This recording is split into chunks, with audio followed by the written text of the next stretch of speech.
Luke chapter 8, and we're going to start in verse 21. I told somebody else, I said this, I think I was talking to Pastor. I said, I tried to come up with like a message for back to school, and I was trying to come up with another message about leadership, and I did not come up with anything except this one. But this was for me. It had nothing to do with you guys.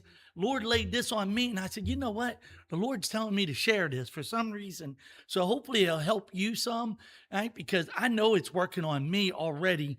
Because there's a lot of stuff I got to get. This little part that it starts, it's Luke 8:21. We'll start in verse 21. It goes, and he answered and said unto, make sure I'm in the right spot. Okay. And he answered and said unto them, no, I'm in Luke 8:21. Yeah, I think I'm in the wrong spot. Something not right. That's not what I read this morning. All right, yes, okay. All right.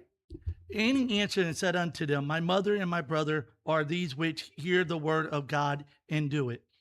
Now, it came to pass on a certain day that he went into a ship with his disciples, and he said unto them, let us go over to the other side of the lake. And they launched forth. But as they sailed, he fell asleep, and there came a storm of wind on the lake, and they were filled with water and were in jeopardy. I'm going to stop there. There's a little bit more, but I'm going to stop there real quick. Right there, it just amazes me. A storm came and Jesus fell asleep, right?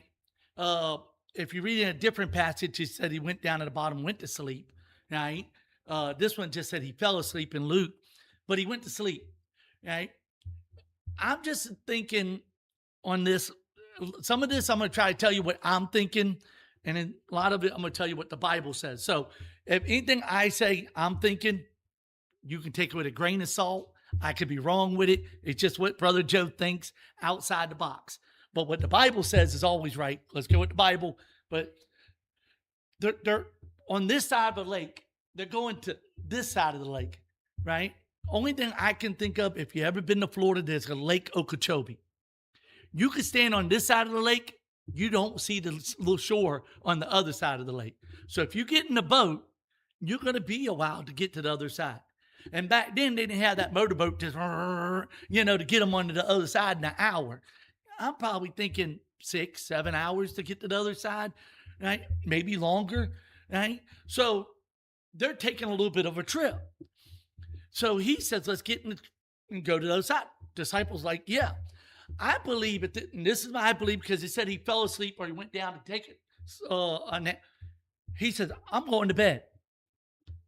Here's where this is where God's been laying on my heart. He says, I'm going to bed. What did the disciples do? All right, go ahead. Man, there's a storm coming. Let's keep an eye on this storm instead of just going to sleep. How many times have God told us to go to sleep? And we're like, but God, there's a storm coming. I can't. And we're so restless, we stay up all night long trying to worry about the storm, and we could have went to sleep. Them guys could have went to bed with Jesus. What were they doing? How many times? I'm going to tell you a little story. And this is, I heard it a different way, but I'm going to tell you how Brother Joe, this is 20 years ago. 20, yeah, I'll say 20, maybe 18. My kids are little, right? Me and my wife sitting on the couch. My wife gets up and says, I'm going to go to bed. 9:00. All right. I'm going to finish watching the show, because back then we couldn't rewind it and everything. I'm going to watch the show so I can catch the episode. She said, okay. She's going to bed. She heads off in the kitchen. She makes the kids lunch. She asks me, do I need anything? I'm going to buy lunch while I'm at work. She makes herself. She finishes the dishes. She gets things organized in the kitchen. She's like, all right, I'm heading off to bed. Again. She's going to sleep, right? Goes in the kids' room, get the laundry, go back, put it in the thing, get the laundry going. goes back in the room, gets her book bag, set them by the door, hang up the kids' clothes, right, for the next day, go in and pick out her outfit. And she gets all this organized stuff. 11 o'clock, she might get in bed. Different story. Me, 11 o'clock, I'm going to bed. 5 seconds later, I'm in bed and I'm asleep. You know, I mean, difference between a woman and a man is if she would have went to sleep at 9 o'clock, she would have never went to sleep at 9 o'clock because she would have worried about everything that she went and did and took care of before she went to sleep. How many of us we do that? We take the worry with us and we don't sleep. I think Jesus was sleeping well. He didn't worry about the storm. But I think disciples were going, you see that storm coming? We got a trip to get. I don't know if you ever been out Lake Okeechobee. You can see the storms coming. You can see them. You're like, them clouds look nasty. And man, let's get back to Fort Pierce. You know, because I've been out there when it's coming. You don't want to be out there when it comes. It feels like the rain is coming this way, and this way.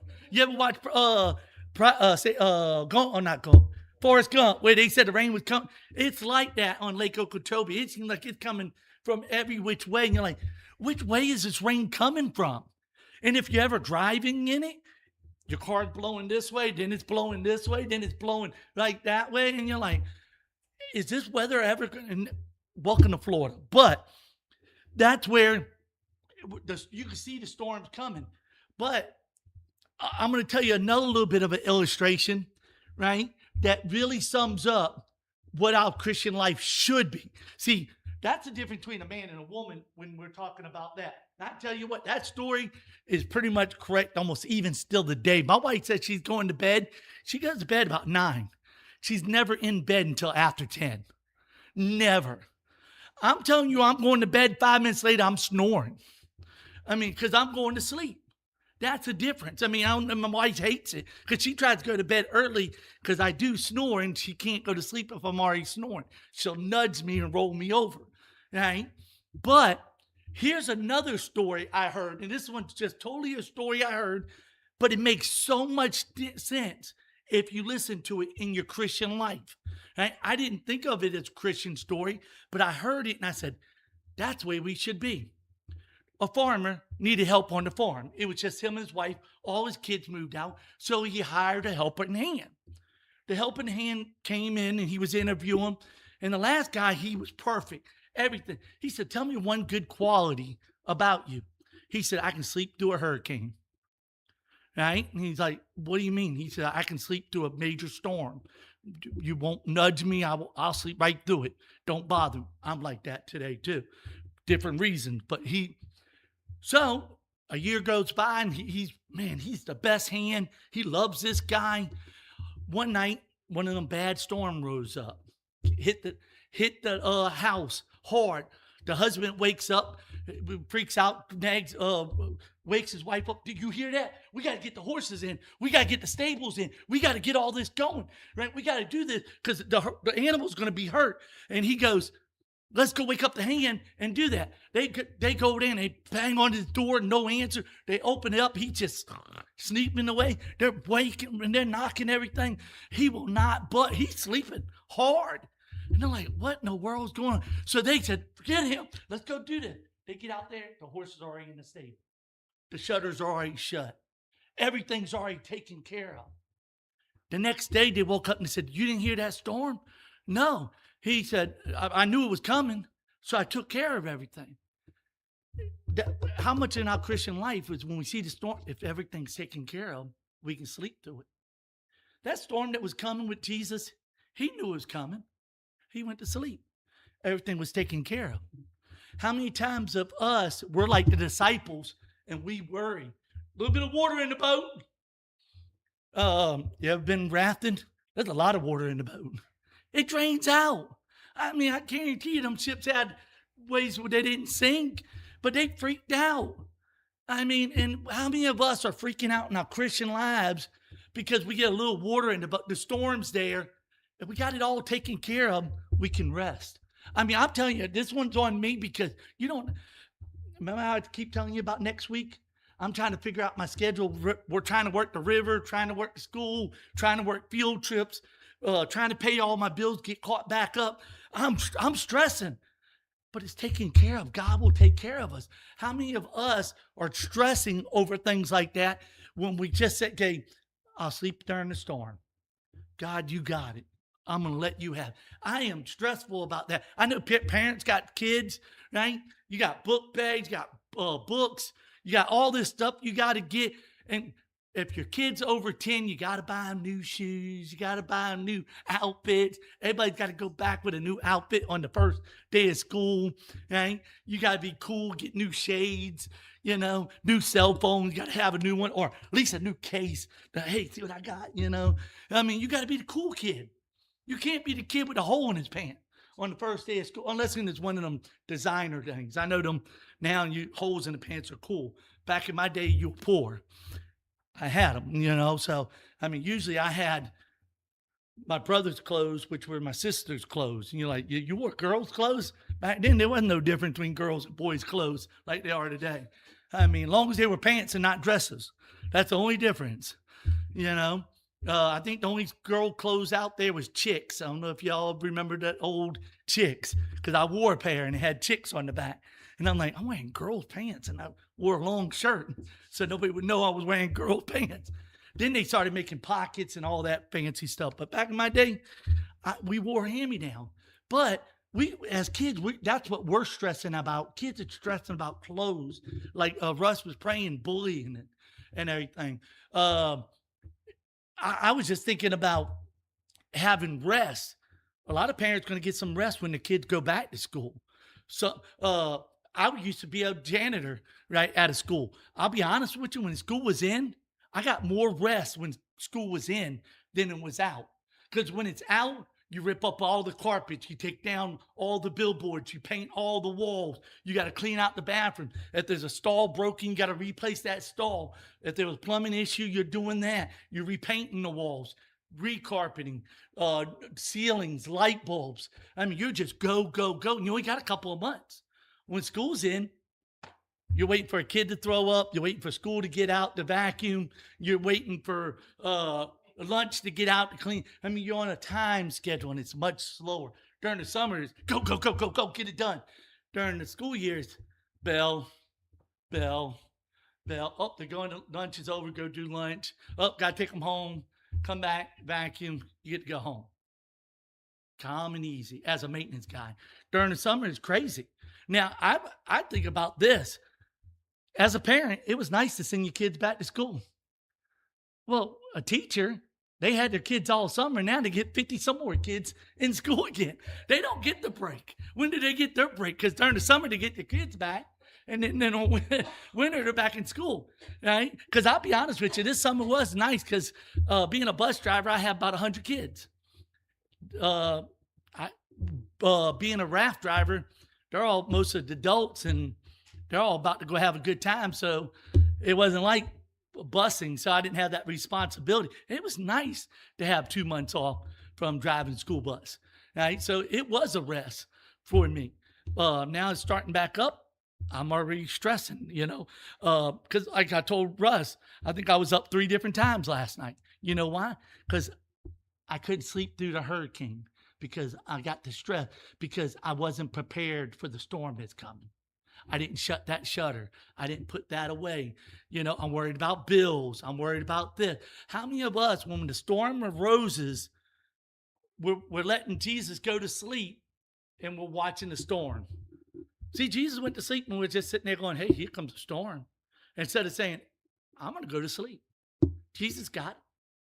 He's sleeping, I'm sleeping.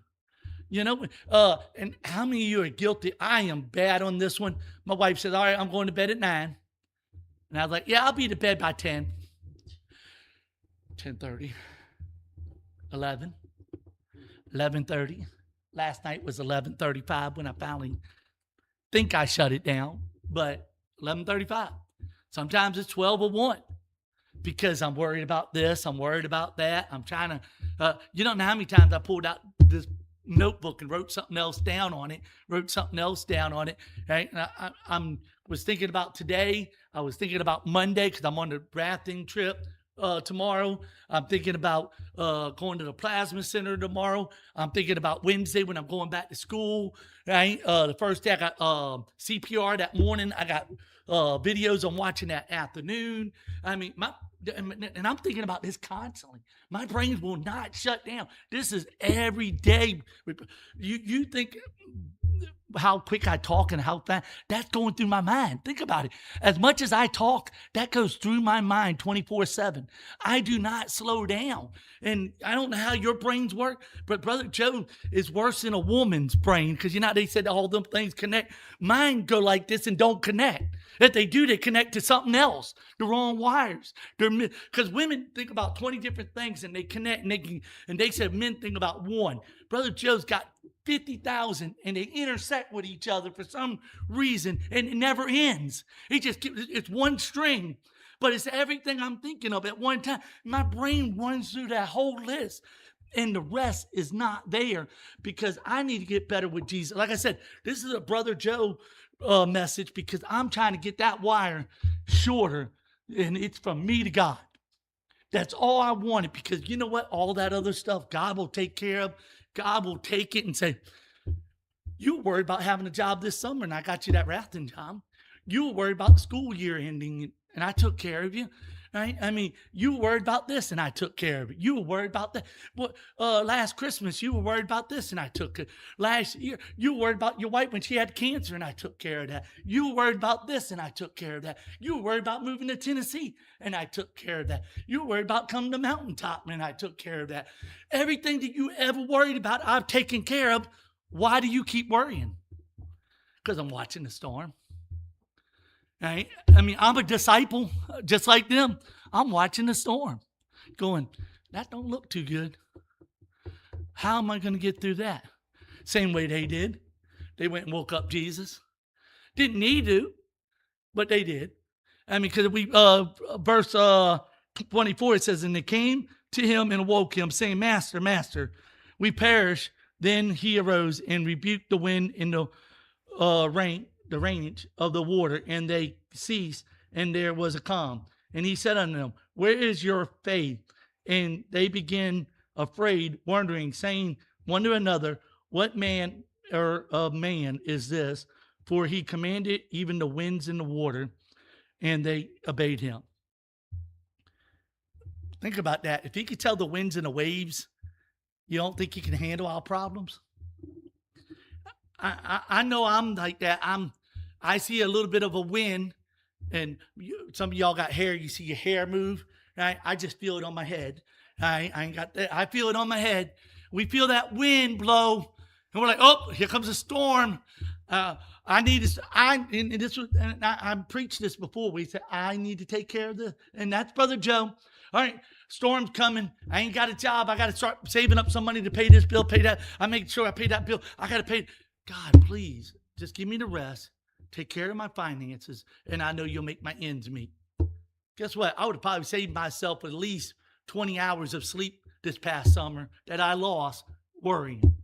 How many of us, think about the hours just in the last week that you stayed up later than you should have worrying about something that didn't have to be worried about. This message today, me staying up extra hour working on it just to make sure I had all the fine prints and everything. And I haven't probably read half my notes yet, right? Because God knows what I need to say, right? And we worry about the storm that's coming. I'm worried about getting up here and mispronunciating words or saying something wrong. And I'm worried about that. And I'm stressing. And God's like, just go to sleep. I got it. Go to sleep. And I'm worried about it. And how many times we do it so much. I tell you, I'm like I said, I could probably within a month, I probably lost 20 hours of sleep. I sleep about 4 to 5 hours a day. That's it. Right? If I get that much, I'm happy. Right? And you know why? Because I go to sleep worrying about things and I wake up worrying about them. And you know what happens 9 times out of 10? I forget that God took care of it and thanking him for it, but I worried the whole time, or I try to take care of it the whole time. How many of us try to take care of problems that get solved without us taking care of? We're like, wow, that was taken care of, but I didn't do that. Of course not. It was the one that you were praying to, even though, have you ever done the worry pray? What I mean is, oh God, please, I don't know how I'm gonna do this. God, all right, let me see. All right, if I work here, if I do this, all right, the money will come in, and oh God, I just, and you're not praying to him, but you are talking to him, or at least talking to yourself. Brother Joe gets this way, right? Oh man, I don't know how this is gonna. This is not adding up. This bill and this bill, it just does not. All right, God, I mean, and then you go to your bed and you're still worried about it, and you finally pass out because you're tired. You wake up and you're like, that bill's still not going to be paid for. That bill, I don't know how I'm going to get that. And then all of a sudden, hey, you want to work an extra trip this week? Yes! Boom, boom. Made an extra $75 that week. And then all of a sudden, I was like, yeah, pay that bill. And I was like, man, that was great. You see, I got that extra job. Where did that extra job come from? You know, I'm thinking I did something great. I didn't do anything. God gave me the phone call. And that's what just God just saying, I need to slow Joe down. You know, sometimes God just got to slow. You ever wonder why good things happen to some of the time bad people? Right? God's got to slow them down sometimes. Sometimes bad things happen to good people. God's got to slow down good people sometimes. Right? You're like, what do you mean slow down? If everything went great for us, will we even worship him? You know, you think about it. I mean, a lot of times when I'm stressing and everything, I'm doing that mumbled praying. Oh, God, please, I just don't know how. Come on, I just need you. But at least I'm talking to him. But everything, all my bills are paid for and everything. Hey, let's go with Fortnite tonight. I'm going to try to get them sprites, and I'm going to have fun on the game. Hey, Joe, what are you doing? You want to go out to eat? Hey, Russ, you want to go fishing? Hey, you want to go do this? Hey, I'll pay for the whole thing because everything, money coming in. Everything. You know, you're not stressing over nothing. What are you worried about? But you're not talking to God. You're not saying, God, thank you for all these blessings. And I'm guilty of that a lot of times. When things are going great, I forget the one who's given that to me. Sometimes things come in our life, God goes, because Pastor said it the best way, and I agree with him. How many of us said if we ever won the lottery, we would take care of God's people? Right? Yeah, I'm going to go see Italy. I'm going to go see probably Japan's what is it called, Disney World or whatever it's one is in Japan. Probably go to California one. Probably go to Alaska, Hawaii. Probably go down to Greenland. I like to see that one time. Is that up in Greenland? Brazil. You know, go see these. Maybe even Cuba. No, was it Cuba? No, Brazil, right?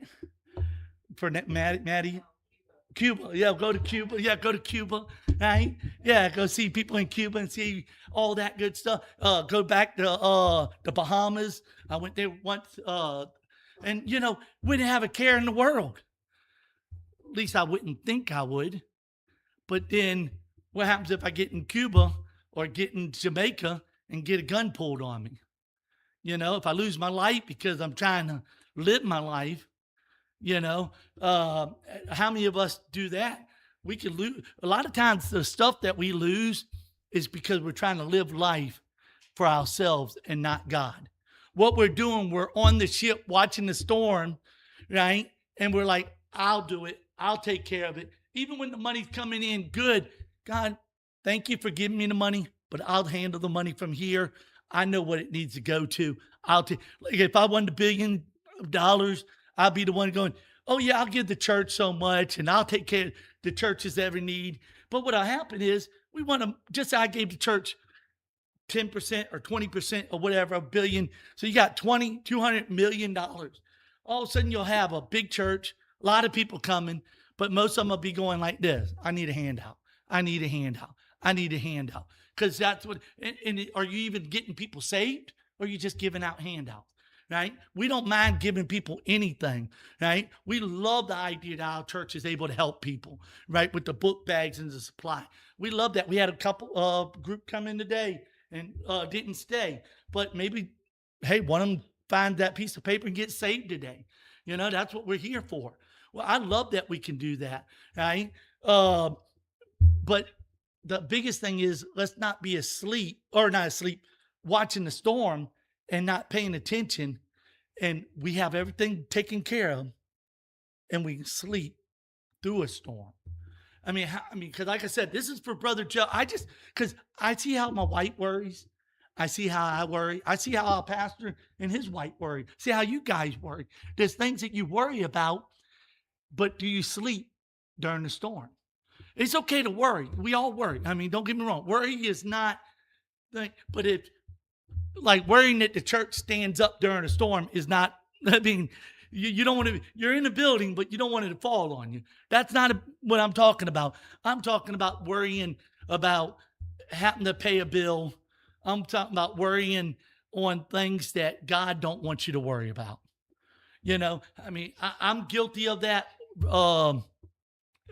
really bad. Worry. Like I said, I am the worriest wart that you ever want to meet because I will worry about simple things. You know, where our next meal might come from, even though our cabinets are full of food. I mean, I bet Brittany kids say there's nothing in the cabinets, but she could probably make 10 meals out of what's in that cabinet. Because my wife can do the same thing. What food we got in our house, we probably got at least 10 meals in my house, at least. And I look in there and go, there's nothing to eat. And you're like, what? I mean, because we got oatmeal in there. We got, you can, pancake mix. I mean, all you got to do is add water and you got plenty of food in there. But, you don't want that. You want what you want, and that's where a lot of people get that. Like, I see a can of corn, and that's a meal for me. I can dump the whole can in, throw a little bit of butter, salt, and pepper, and that's a whole meal for me. A can of corn, right? But a kid looks at that and goes, ain't nothing in here, can of beans I can eat too. The other day I took a can of pork and beans and took like 3 hot dogs, sliced them up, threw them in pork and beans. I mean, that's a meal for me. Right? Most people would be like, that's gross. Or beanies and weenies is what it's called, or something like that. I don't know. I just did that. I don't like buying it. I like cutting my own up in it. I feel like it tastes better. That meat they put in there, I don't know if it's real hot dog or not. It don't taste right. But how do we worry about things? Because I know Brittany and my wife does it. If the kids are there, you don't want to serve them you want to serve them nuggets, whatever they want. I mean, don't get me wrong. There's been days that you got to cook that meal. I mean, breakfast for dinner. My kids love breakfast for dinner. I mean, pancakes with chocolate chips in it. They're like, oh yeah, for dinner. Well, we had a bunch of chocolate chips and we had some pancake mix. I mean, hey, let's do that for dinner. It's a cheap meal. And we made it. But, that was me looking in the cabinet going, we got nothing to eat, worrying, looking at the storm and not realizing. Then my wife mentions it. God took care of it. And what was I doing? Just cook. Oh, man. All right. Didn't thank God. But I worried about that meal. I mean, that's where how many of us, and I've done this many a time, you ain't got gas that week. You got no money in the bank. You ain't got gas. You get to work, you're on a quarter of a tank Monday. Tuesday, you're under that quarter of a tank. Wednesday, you're like right there on that E. Thursday, you're on E, and you're like, I'm not going to make it to the gas station. Friday, you get paid, and you pull in that gas, you throw that nozzle in because you got paid, and it made it. You're like, that thing ain't never went a quarter of a tank, but up and down that mountain one time. How did it make 4 days? I don't know, but I do. That was us worrying about what God can do for us, right? That was like the oil that didn't run out. Guess what? You wonder why your gas tank kept having a little bit more gas in it. It was God putting it in there for you. That car ain't made it up the hill one time on a quarter of a tank, but it made 4. I mean, and that's where when we think about that, now you might have coasted all the way down because it wasn't, I mean, you didn't have once you're going down, but how many of us have done? I mean, I ran out of gas and going to the gas station and had to get the gas can, but it was payday, so I filled it up, came back, and he got me close enough where I could walk. You're like, you had to still walk. Hey, I would have done that on Thursday when I was trying to get to work. I mean, how many times we don't look at little things like that? I don't look at it like that. I'm looking at, my car ran out. I got to walk to get that. I mean, and that's us even being mad when God blessed us. I mean, at least it wasn't at the house and you had to walk all the way from the house. At least you made it halfway to the gas station. I mean, I'm trying to look at it in a better way. I mean, but that's where we all look at things as we're looking at the storm instead of looking at the one. And like I said, this is for Brother Joe's mind only. I'm trying to shorten that line just from me to God. So you know why? So when tonight comes, 9 o'clock comes, when my wife says she wants to go to bed at 9 o'clock, and God said, you need to go to bed. I said, click, I'm going to sleep. And not sit there until 11 going, I've got this. Because, I mean, I've done that before. You turn the lights off, turn everything off, you're in bed, covers up, and you're thinking about work tomorrow, thinking about Wednesday, thinking about next week. You're thinking about the bills. You're thinking about your kids. You're thinking about this. You're thinking about that. Right? Can you handle, can you do anything for tomorrow today? You can prepare for it a little bit, but you can't do anything for it. I can't go to work tomorrow and work tomorrow, today. So why am I stressing about it? Wednesday, I got to go take a CPR class. Guess what? When I get there, it's going to happen. I can't do CPR today. So why are we stressing about Wednesday on a Saturday? Because that's Brother Joe's mind going like that. That's how I mean, I know you guys are Monday, and most of y'all go to work tomorrow, and you're already thinking about what you got to do tomorrow for work. Why? You can't do nothing there tomorrow. Like, but if I get in, worry about that tomorrow when you get there. I mean, don't get me wrong. If you want to sit out, my wife got, I guarantee you, go get her book, and she's got everything she's going to do tomorrow, time and what thing. You talk about a person that don't sleep, right? Well, that girl, this is her message and my message, but she will list everything. And I was like, man, that's a stressful. I couldn't do that. That would really stress him. I would have no hair. The little I have would be gone. I mean, it would be gone. I mean, I tell you. I mean, I guess it helps her. If it helps you to do a little bit of organize, that's fine. Do that. But don't stress. Write down the time. Let it go. Write down the time. If you don't get to it tomorrow, don't stress over it. God's got you. Because God knows your schedule. He will help you on your, when he went to sleep, you think he really needed the rest at that time? He might have, because he was in a human body. But you don't think he could have just said, hey, wind, waves, be still so I can go to sleep. These guys are nutcase. They're going to wake me up if I go to sleep. But he went to sleep. But the disciples could have went to sleep. Think about it. They didn't see the shoreline to the other side. What would they do? When God tells you to go to sleep, go to sleep. You know, I think that, but now I can't prove that God told him to go to sleep here. I can't say that. But he went to bed. If they were running the same schedule as him, don't you think they're tired? Go to bed. Why worry the storm? You don't think God's going to wake up and go, I need to take care of this? Or Jesus wakes up and go, oh yeah, I need to take care of this. I mean, he wasn't worried about it. Why were you worried about it? See, a lot of times we try to do Jesus's job.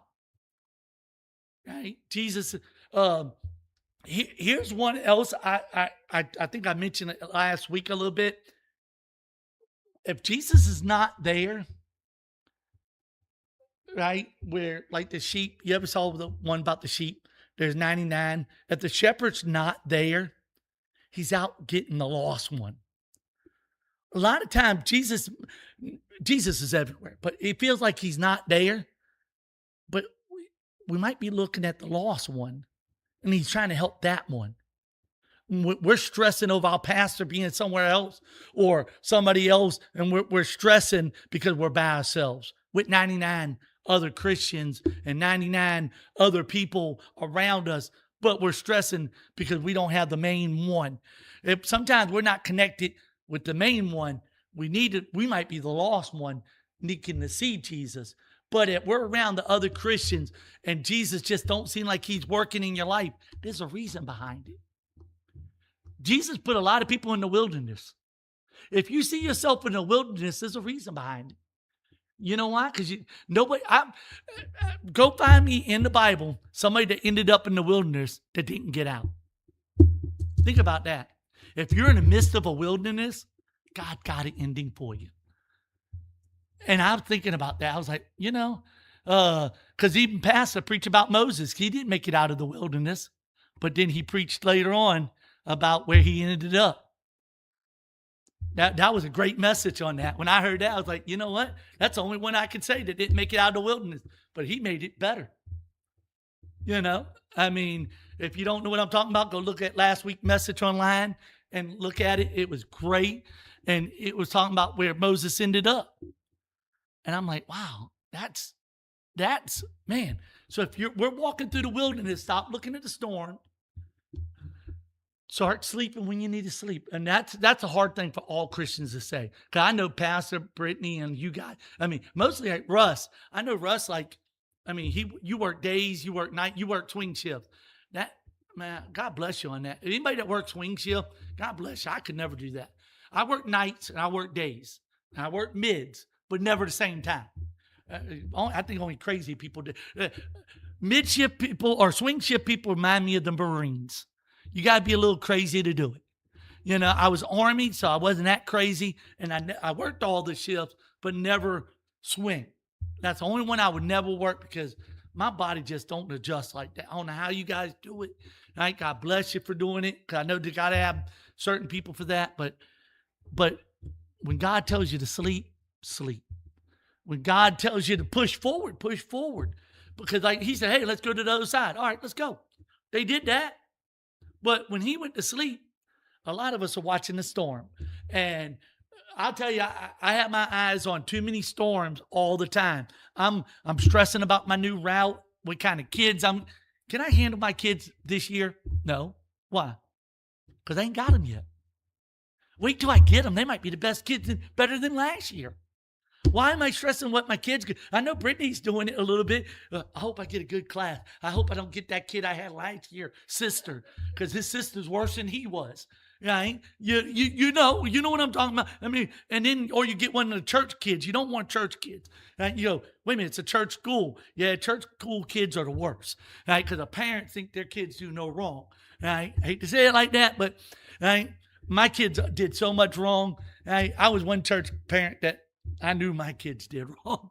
My kids didn't have no rope like some of these other ones, but we stress over that stuff. I know Russ probably stresses go to work. They're not allowed to say they're having a quiet night. Say the word quiet and somebody will slap you. Right? That's almost like saying the perfect game. You don't talk about that in baseball. Quiet night at a hospital, you'll get slapped by somebody because they're like, dude, because as soon as they say that, 20 ambulance shows up.